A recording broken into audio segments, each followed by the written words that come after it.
हाथ जोड़ी बिनती करत हमरी मैया हो कि सुनी न लेत्यू ना हमरे बिनती के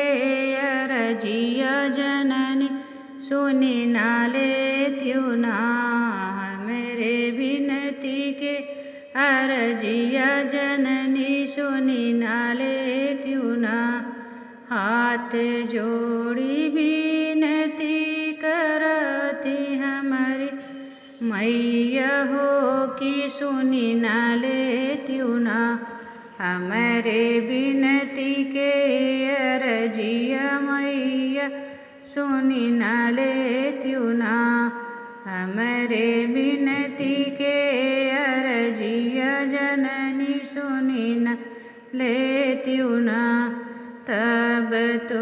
कहियो मैया गाढ़े दिनवा औबै हो आइन के दिनवा ना बैठ्यू विंध्याचल पहाड़वा हो आइन के दिनवा ना बैठ्यू विंध्याचल पहाड़वा हो आइन के दिनवा ना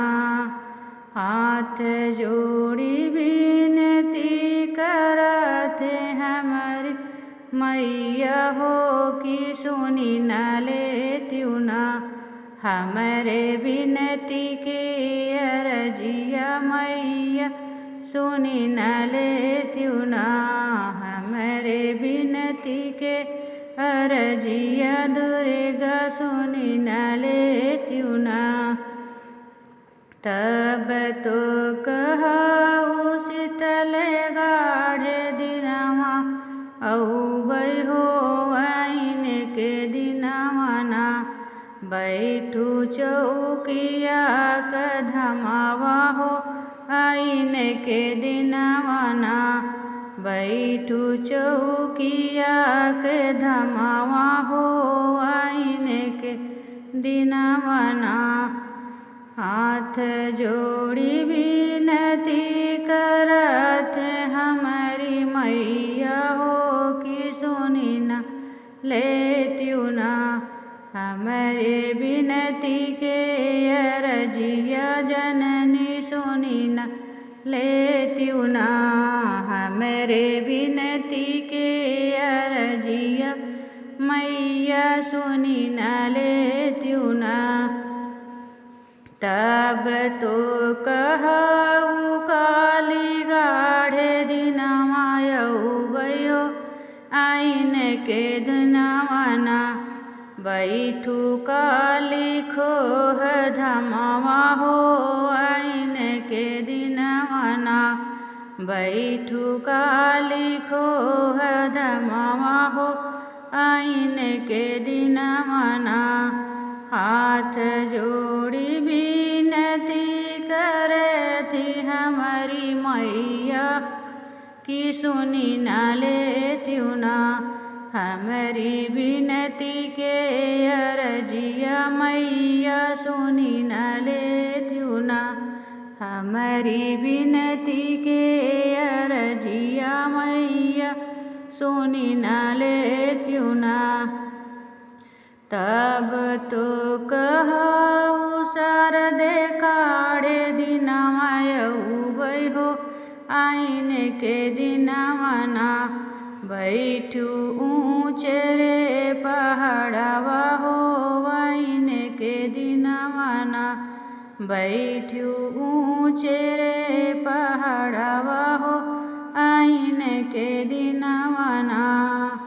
हाथ जोड़ी बिनती करत हमारी मैया हो कि सुनी न लेत्यू ना हमारी बिनती के अरजिया जननी सुनी न लेत्यू ना हमारी बिनती के अरजिया दुर्गा सुनी न लेत्यू ना तब तो कहियो वैष्णो गाढ़े दिनवा औबै हो आइन के दिनवा ना बैठू जम्मू के पहाड़वा हो वैन के दिनमना बैठू ऊँचे रे पहाड़वा हो वैन के दिनमना हाथ जोड़ी विनती करत हो हमरे मैया हो कि सुनी न लेत्यू ना हमारी विनती के अरजिया शीतले सुनी न लेत्यू ना हमारी विनती के अरजिया दुर्गा सुनी न लेत्यू ना तब तो कहू न दुर्गे गाढ़े दिनवा अउबै हो आइन के दिनवना बैठू नीमी के झूलनवा हो आइन के दिनवना बैठू नीमी के झूलनवा हो शीतल छैयना बैठू नीमी के झूलनवा हो आइन के दिनवना हाथ जोड़ी विनती करती हमरे जननी हो कि सुनी न लेत्यू ना हमरे विनती के अरजिया मैया सुनी न लेत्यू ना